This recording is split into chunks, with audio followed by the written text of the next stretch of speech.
नमस्कार दोस्तों, आज के वीडियो में आपका स्वागत है। दोस्तों, घूर्णी गति को दृढ़ पिंड गतिकी भी कहते हैं।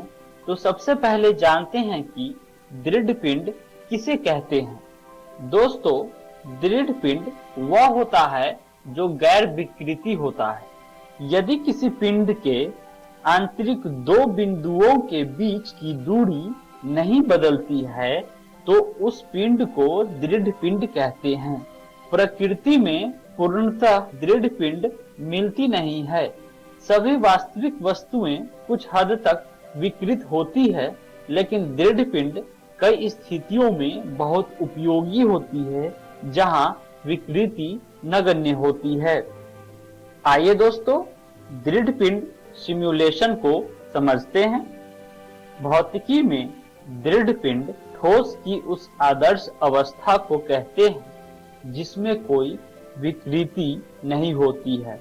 दूसरे शब्दों में इसे कुछ ऐसा भी कहा जा सकता है कि दृढ़ पिंड के किसी दो कणों का मध्य दूरी समय के साथ अचर रहती है, चाहे इस पर कोई भी बाह्य बल क्यों न लगाया जा रहा हो। आइए दृढ़ पिंड का एक निश्चित अक्ष के साथ घूमते हुए दृढ़ पिंड के कुछ उदाहरण को चित्र के माध्यम से समझते हैं। दोस्तों, हम अपने दैनिक जीवन में दृढ़ पिंड को एक निश्चित अक्ष के साथ घूमते हुए देखा होगा, जैसे छत में लगा हुआ पंखा और मोटर व्हीकल में स्टीयरिंग व्हील का निश्चित अक्ष के साथ घूर्णन करना और पृथ्वी का निश्चित अक्ष में घूर्णन करना और मिट्टी के बर्तन बनाने वाली मशीन इत्यादि। आइए दोस्तों, जानते हैं कि एक दृढ़ पिंड में किस प्रकार की गतियां हो सकती है। दोस्तों, वैसे तो दृढ़ पिंड के पास विभिन्न प्रकार की गति होती है, लेकिन हम सबसे पहले जानते हैं स्थानांतरीय गति के बारे में। चित्र में एक दृढ़ पिंड है जिसके दो बिंदु हैं, P1 और P2। अब दोनों बिंदु का गति तल के नीचे की ओर ऐसी है कि इसके सभी कण साथ साथ चल रहे हैं, अर्थात किसी क्षण सभी कण समान वेग से चलते हैं। इसे ही स्थानांतरीय गति कहते हैं। आइए चित्र के माध्यम से समझते हैं स्थानांतरीय गति को। स्थानांतरीय गति में क्या होता है कि पिंड के सारे कण समानांतर पथ में गति कर रहे होते हैं। पिंड के अंदर किसी दो बिंदु के बीच बनी रेखा गति के पहले और गति के बाद आपस में समानांतर होते हैं। इसे ही स्थानांतरीय गति कहते हैं। दोस्तों, स्थानांतरीय गति और घूर्णी गति के योगफल को लोटनी गति कहते हैं। उदाहरण के लिए साइकिल का पहिया, जिसमें स्थानांतरीय गति और घूर्णी गति दोनों होते हैं। आइए दोस्तों, आगे बढ़ते हैं, जानते हैं द्रव्यमान केंद्र को। द्रव्यमान केंद्र का उत्पत्ति हमेशा गांठ से होती है। वीडियो को देखिए। यदि पिंड के आकार को आव्यूह द्वारा परिवर्तित किया जाता है या मूल बिंदु से निर्देशांक के द्वारा खिसका दिया जाता है तो नया द्रव्यमान केंद्र आकार के द्वारा निर्धारित नहीं होगा। आइए द्रव्यमान केंद्र को चित्र के माध्यम से समझते हैं। एक रिंच को हवा में प्रक्षेप गति में फेंका जाता है। प्रक्षेप गति के पथ को आप चित्र में देख सकते हैं। रिंच घूम भी रहा है और साथ साथ प्रक्षेप गति में भी है। इस स्थिति में रिंच का किसी एक कण का पथ को समझना मुश्किल होता है। तो इस स्थिति में हम रिंच का द्रव्यमान निकालेंगे और उसके सापेक्ष में अन्य कणों का भी। आइए द्रव्यमान केंद्र के परिभाषा को जानते हैं। एक साधारण दृढ़ पिंड जिसमें एक समान घनत्व होता है, द्रव्यमान का केंद्र केंद्रक पर स्थित होता है। किसी पिंड का द्रव्यमान केंद्र एक ऐसा बिंदु है जहां पिंड के संपूर्ण द्रव्यमान को केंद्रित किया जा सकता है। दोस्तों, चित्र में जैसा कि वर्ग है, वृत्त है और त्रिभुज भी है और इसमें द्रव्यमान हर जगह बराबर मात्रा में है, तो द्रव्यमान केंद्र कहाँ होगा? दोस्तों, द्रव्यमान केंद्र हमेशा पिंड के केंद्रक बिंदु में होता है। आइए द्रव्यमान केंद्र के दो कणों के निकाय को समझते हैं। माना कि दो कण है जिसका मूल बिंदु O से दूरी क्रमश x1 एवं x2 है। इन कणों के द्रव्यमान क्रमश m1 एवं m2 है। इन दो कणों के निकाय का द्रव्यमान केंद्र C बिंदु होगा जिसका O से दूरी x का मान होगा, जिसे इस समीकरण से मिलेगा x बराबर m1 x1 plus m2 x2 बटे m1 प्लस m2। आप इसे अपनी कॉपी में लिख लें। अब यदि दोनों कणों का द्रव्यमान बराबर हो जाएगा, मतलब m1 बराबर m2, तो x बराबर x1 प्लस x2 बटे 2 हो जाएगा। इसका मतलब समान द्रव्यमान के दो कणों का द्रव्यमान केंद्र ठीक उनके बीचों बीच होगा। आइए आगे बढ़ते हैं और जानते हैं द्रव्यमान केंद्र n कणों की निकाय के बारे में। सबसे पहले केस 1 को जानते हैं, जिसमें सभी कण एक सीधी रेखा में होते हैं। यदि हमारे पास n कण है जिसका द्रव्यमान क्रमश m1, m2 dot dot dot mn है, जो x अक्ष के रूप में एक सीधी रेखा में है, तो परिभाषा के अनुसार कणों के निकाय का द्रव्यमान केंद्र इस समीकरण से मिलेगा x बराबर m1 x1 plus m2 x2 dot dot dot mn xn बटे m1 plus m2 dot dot dot mn। Case 2 को जानते हैं, जब कण एक सीधी रेखा में नहीं हो।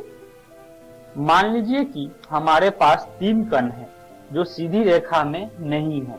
हम सतह में x और y अक्ष को परिभाषित कर सकते हैं जिसमें कण निहित है और निर्देशांक द्वारा 3 कणों की स्थिति का प्रतिनिधित्व करते हैं, क्रमश x1 y1, x2 y2 और x3 y3 से।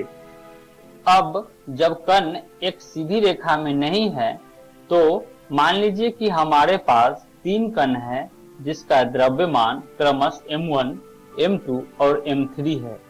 3 कणों के निकाय के द्रव्यमान केंद्र P को निर्देशांक xy द्वारा परिभाषित और स्थित किया जाता है, जैसा कि चित्र में दिखाया गया है। इस प्रकार पहले कण का द्रव्यमान होगा m1 x1 plus m2 x2 plus m3 x3 बटे m1 plus m2 plus m3, या x बराबर सिग्मा mi xi बटे सिग्मा mi।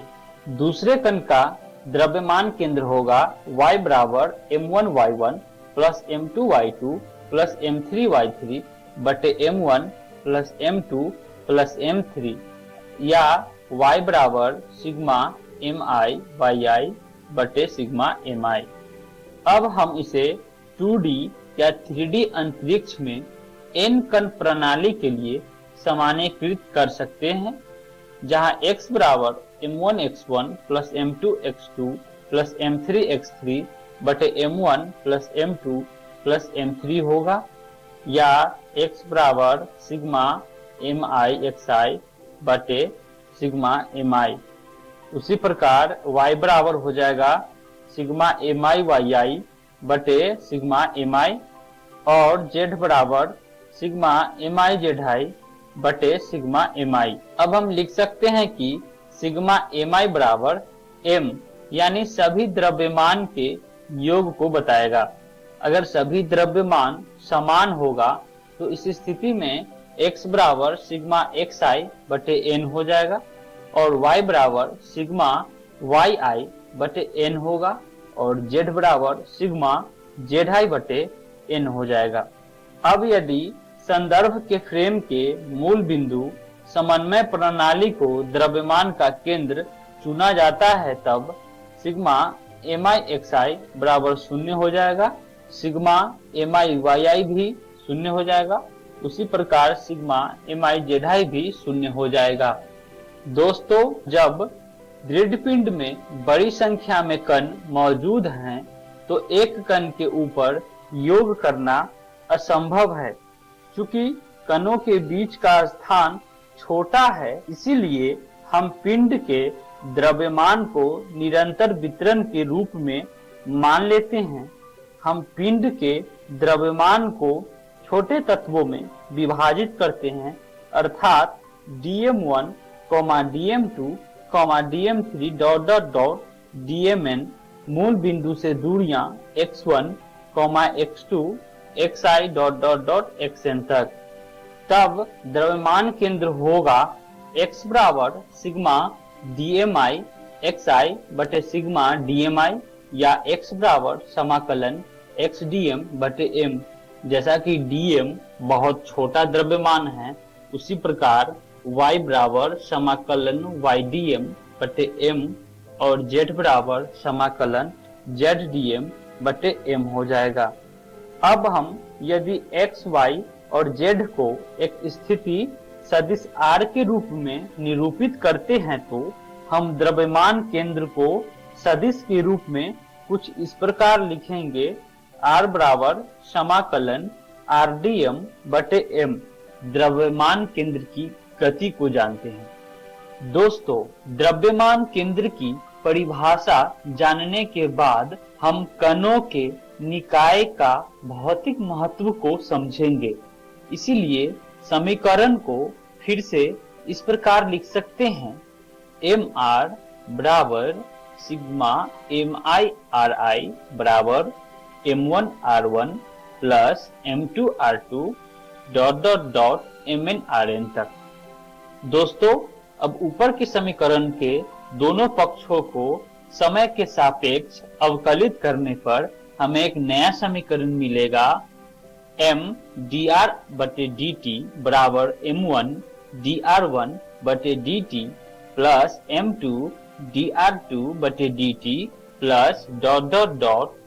mn drn बटे dt या mv बराबर m1 v1 plus m2 v2 plus ...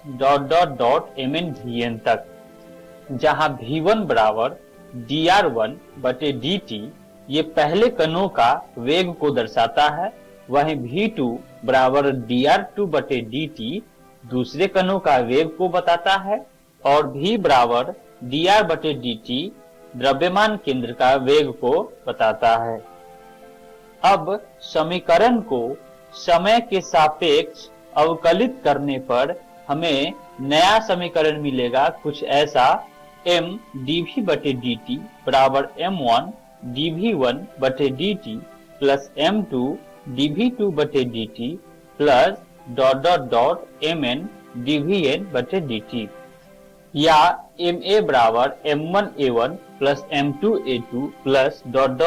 mnan, जहां a1 बराबर dv1 बटे dt पहले कण का त्वरण को बताता है, वहीं a2 बराबर dv2 बटे dt दूसरे कण का त्वरण को बताता है और a बराबर dv बटे dt द्रव्यमान केंद्र का त्वरण को बताता है। दोस्तों, न्यूटन के द्वितीय नियमानुसार पहले कण पर लगने वाला बल है F1 बराबर m1a1 और दूसरे कण पर लगने वाला बल है F2 बराबर m2a2।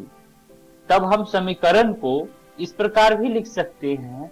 ma बराबर F1 plus F2 plus ... Fn तक। दोस्तों, न्यूटन के तृतीय नियम से जानते हैं कि ये आंतरिक बल सदैव बराबर परिमाप के और विपरीत दिशा में काम करने वाले जोड़ों के रूप में पाए जाते हैं। इसीलिए समीकरण में बलों को जोड़ने में इनका योग शून्य हो जाता है। तो समीकरण को इस प्रकार भी लिख सकते हैं। ma बराबर f ext, जहां f ext निकाय के कणों पर प्रभावी सभी बाह्य बलों का सदिश योग को बताता है। दोस्तों, ma बराबर Fext समीकरण बताती है कि कणों के किसी निकाय का द्रव्यमान केंद्र इस प्रकार गति करता है कि जैसे निकाय का संपूर्ण द्रव्यमान उसमें संकेंद्रित हो और सभी बाह्य बल उसी पर आरोपित हो। आइए दोस्तों, द्रव्यमान केंद्र के कुछ गुण को समझते हैं। यदि कोई निकाय किसी बाहरी बल का अनुभव नहीं करता है तो निकाय का द्रव्यमान केंद्र विराम अवस्था में रहेगा, या यदि वह पहले से ही चल रहा है तो निरंतर वेग से आगे बढ़ेगा। दूसरा गुण है कि यदि कोई बाहरी बल है तो F बराबर ma के अनुसार द्रव्यमान केंद्र त्वरित हो जाता है। और तीसरा गुण है, खास तौर पर न्यूटन के नियमों का पालन करते हुए एक निकाय का द्रव्यमान केंद्र को एक बिंदु द्रव्यमान के रूप में भी माना जा सकता है। आइए दोस्तों, द्रव्यमान केंद्र को चित्र के माध्यम से समझते हैं। जैसा कि चित्र में हम देख रहे हैं कि एक बल्ला को हवा में फेंका जाता है, तो दोस्तों क्या होता है कि बल्ला के विभिन्न भाग काफी जटिल पथों का अनुसरण करते हैं, लेकिन द्रव्यमान केंद्र एक परवलयाकार पथ पर चलता हुआ पाया जाएगा। दोस्तों, परवलयाकार पथ में विस्फोट को समझते हैं। दोस्तों, किसी प्रक्षेप के खंडों का द्रव्यमान केंद्र विस्फोट के बाद भी उसी परवलयाकार पथ पर चलता हुआ पाया जाएगा जिस पर यह विस्फोट न होने पर भी चलता। दोस्तों, जैसा कि हम लोग जानते हैं कि रेखीय संवेग की परिभाषा करने वाला व्यंजक है P बराबर mv। अब न्यूटन के द्वितीय नियमानुसार F बराबर dp बटे dt, जहां F कणों पर आरोपित बल को दर्शाता है। आइए दोस्तों, n कणों के निकाय के लिए संवेग को समझते हैं। माना कि n कण का द्रव्यमान है m1 m2 mn तक और n कणों का वेग है v1 v2 vn तक। अब पहले कणों का रेखीय संवेग है p बराबर m1 v1 और दूसरे कणों का रेखीय संवेग है p बराबर m2 v2। अब n कणों के इस निकाय का कुल रेखीय संवेग एकल कणों के रेखीय संवेगों के सदिश योग के बराबर होता है। तो हम समीकरण को कुछ इस प्रकार भी लिख सकते हैं, P बराबर P1 plus P2 plus Pn तक, या M1 V1 plus M2 V2 plus Mn Vn। समीकरण को तुलना करने पर हमें मिलता है P बराबर mv, जहां P रेखीय संवेग को दर्शाता है, m कण के द्रव्यमान को और v कणों के वेग को दर्शाता है। अब पहले के समीकरण को समय के सापेक्ष अवकलन करने पर हमें एक नया समीकरण मिलता है dp बटे dt बराबर m dv बटे dt बराबर ma। अब समीकरण को तुलना करने पर हम पाएंगे dp बटे dt बराबर f ext। यह न्यूटन के द्वितीय नियम का कथन है जो कणों की निकाय के लिए लागू किया जाता है। अब यदि कणों के किसी निकाय पर लगे बाह्य बलों का योग शून्य हो तो समीकरण के आधार पर dp बटे dt बराबर शून्य होगा या p बराबर अचरांक होगा। अतः जब कणों के किसी निकाय पर लगे बाह्य बलों का योग शून्य होता है तो उस निकाय का कुल रेखीय संवेग अचर रहता है। यह कणों के एक निकाय के लिए लागू होने वाला रेखीय संवेग के संरक्षण का नियम को बताता है। आइए दोस्तों, रेखीय संवेग का संरक्षण के कुछ गुण को समझते हैं। जब निकाय पर लगने वाला कुल बाह्य बल शून्य होता है तो इसके द्रव्यमान केंद्र का वेग परिवर्तित नहीं होता है, इसे आप ध्यान रखें। और दूसरा गुण है कि यदि निकाय पर लगने वाला कुल बाह्य बल शून्य हो तो द्रव्यमान केंद्र अचर वेग से ही चलता है, अर्थात मुक्त कण की तरह समगति से सरल रेखीय पथ पर चलता है। दोस्तों, अब हम भारी नाभिक का विखंडन को समझेंगे। जैसा कि चित्र में हम देख रहे हैं कि एक भारी नाभिक Ra दो हल्के नाभिक Rn तथा अल्फा कण He में विखंडित हो रहे हैं। वहीं दूसरे चित्र में हम ये देख रहे हैं कि उसी भारी कण Ra का विरामावस्था में द्रव्यमान केंद्र का विखंडन हो रहा है। अब दोनों उत्पन्न हुए कण एक दूसरे की विपरीत दिशा में गतिमान होते हैं। इस प्रकार निकाय का द्रव्यमान केंद्र एक समान गति में ही रहता है। आइए दोस्तों, अब हम दो नक्षत्रों का बाइनरी निकाय को समझेंगे। आप चित्र को देखिए और समझने की कोशिश करें। दोस्तों, चित्र में S1 बिंदु युक्त रेखा को दर्शाता है और S2 ठोस रेखा को दर्शाता है, जो बाइनरी निकाय को बनाते हैं, जिसमें निकाय का द्रव्यमान केंद्र एक समान गति में होता है। वहीं दूसरे चित्र में उसी बाइनरी निकाय को संबोधित करता है जब द्रव्यमान केंद्र C स्थिर अवस्था में रहता है। आइए दोस्तों, दो नक्षत्रों के बाइनरी निकाय के कुछ गुण को जानते हैं। बाइनरी निकाय बनाते हुए दो नक्षत्रों का द्रव्यमान केंद्र की सरल रेखा में समान गति होता है और द्रव्यमान केंद्र के परित नक्षत्रों की वृत्ताकार कक्षाएं होती है। दो सदिशों का सदिश गुणनफल। आप सभी इसे ध्यान से समझने की कोशिश करें। कोई सदिश A है और दूसरा सदिश B है। अब हम दोनों सदिशों का गुना करेंगे, यानी कि सदिश A क्रॉस सदिश B, जो होगा AB sin थीटा। यहाँ थीटा दोनों सदिशों के बीच बनने वाले कोण को दर्शाता है। दोस्तों, अब हम लोग दाहिने हाथ का नियम को समझेंगे। इसे चित्र से समझते हैं। यदि आप सदिश A एवं सदिश B के तल के अभिलंबवत रेखा के परित अपने दाहिने हाथ की उंगलियों को इस प्रकार मोड़े कि उनके सिरे A से B की ओर इंगित करे, तब क्या होगा दोस्तों? तब इस हाथ का फैला हुआ अंगूठा C की दिशा को बताएगा। आइए एक और चित्र से समझते हैं। दाहिने हाथ के नियम को सरल रूप में इस प्रकार व्यक्त कर सकते हैं। कोई एक स्क्रू है जो सदिश U से सदिश V की ओर दिशा में खुलती है। स्क्रू का सिरा C की दिशा को बताएगा, जो कि दो सदिशों U और V का सदिश गुणनफल दर्शाता है। हमें यह भी याद रखने चाहिए कि सदिश A और सदिश B के बीच कोण बनते हैं। चित्र में इसे थीटा से दर्शाया गया है।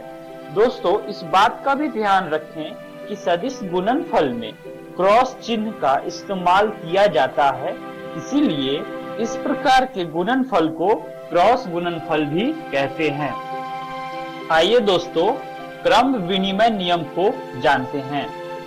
सदिश गुणन क्रम विनिमय नियम का पालन नहीं करता है, अर्थात A cross B B cross A के बराबर नहीं होता है। इस प्रकार ये दो सदिश आपस में विपरीत दिशा में होते हैं, अर्थात A क्रॉस B बराबर माइनस B क्रॉस A होता है। आइए दोस्तों, सदिश गुणनफल में परावर्तन व्यवहार को समझते हैं। सदिश गुणन का दूसरा गुण है इसका परावर्तनगत व्यवहार। परावर्तन के अंतर्गत यानी दर्पण में प्रतिबिंब लेने पर हमें कुछ ऐसा मिलेगा। x हो जाता है माइनस x, y हो जाता है माइनस y और z हो जाता है माइनस z। परिणाम स्वरूप दोस्तों क्या होता है कि सभी सदिशों के अवयवों के चिन्ह बदल जाते हैं और कुछ इस प्रकार हो जाता है कि a हो जाता है माइनस a, b हो जाता है माइनस b इत्यादि। दोस्तों, परावर्तन में a क्रॉस b का क्या होता है? a क्रॉस b हो जाता है कोष्टक में माइनस a क्रॉस कोष्टक में माइनस b बराबर हो जाता है a क्रॉस b।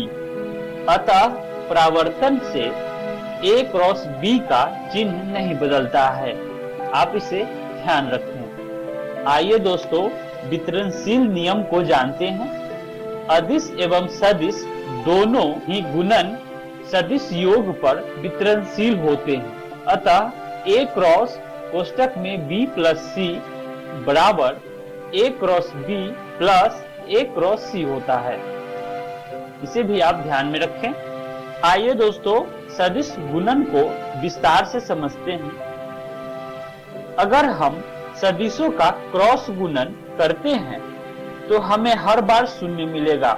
अगर हम इसे सारणिक विधि से समझे तो आसान होगा। अगर हम दो सदिशों का गुणन का परिमाप निकालेंगे तो कुछ ऐसे निकालेंगे कि सदिश a गुना सदिश b गुना साइन थीटा। यहाँ थीटा दोनों सदिशों के बीच बनने वाली कोण को दर्शाता है।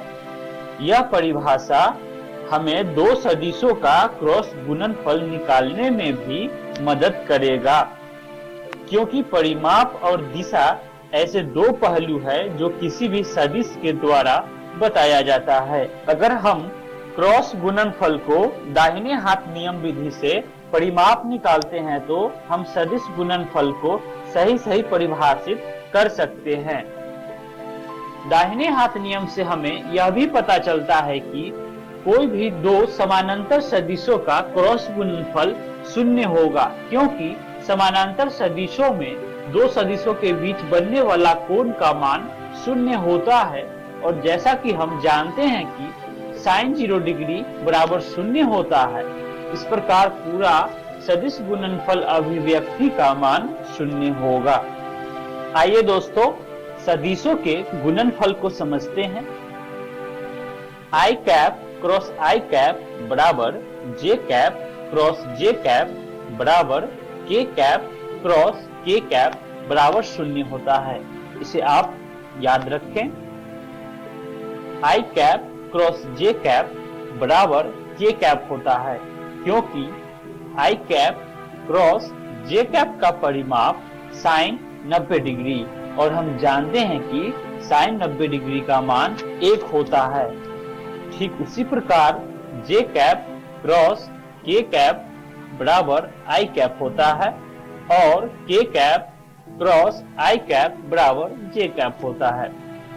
दोस्तों सदिश गुणन के क्रम विनिमयता गुण के आधार पर हम यह कह सकते हैं कि j cap cross i cap बराबर माइनस k कैप। उसी प्रकार k cap cross j cap बराबर माइनस i कैप और i cap cross k cap बराबर माइनस j कैप होता है। दोस्तों चित्र में CW दक्षिणावर्त दिशा को दर्शाता है और CCW वामाव्रत को दर्शाता है। आप इसे अपने नोटबुक में लिख लें। दोस्तों क्रॉस गुणनफल को उदाहरण से समझते हैं। माना कि कोई दो सदिश है, सदिश A और सदिश B। आप ध्यान से समझें। सदिश A का अवयव है 1, 3, 4, जिसे हम कुछ ऐसा भी व्यक्त कर सकते हैं I plus 3j plus 4k और B का अवयव है 2, 7 और माइनस 5, जिसे हम कुछ ऐसे व्यक्त कर सकते हैं 2i plus 7j minus 5k। अब A क्रॉस B को हम कैसे निकालेंगे? दोस्तों A क्रॉस B का गुणनफल को हम सारणिक के 3/3 अवयव को हल करके मान निकाल सकते हैं। I, J और K सारणिक में प्रथम पंक्ति में रहेगा। सदिश A का अवयव दूसरे पंक्ति में और सदिश B का अवयव तीसरे पंक्ति में रहेगा। प्रत्येक सारणिक को हल करेंगे और कुछ ऐसा पाएंगे -15 माइनस 28i माइनस ब्रैकेट में -5 माइनस 8j प्लस ब्रैकेट में 7 माइनस 6k। इसके बाद इकाई सदिश के साथ सरलीकरण और संयोजन करने पर हमें मिलेगा a क्रॉस b बराबर -43i plus 13j plus k। इस प्रकार हम जानते हैं कि दो सदिशों का क्रॉस गुणनफल हमेशा आयतीय या लंबवत होगा।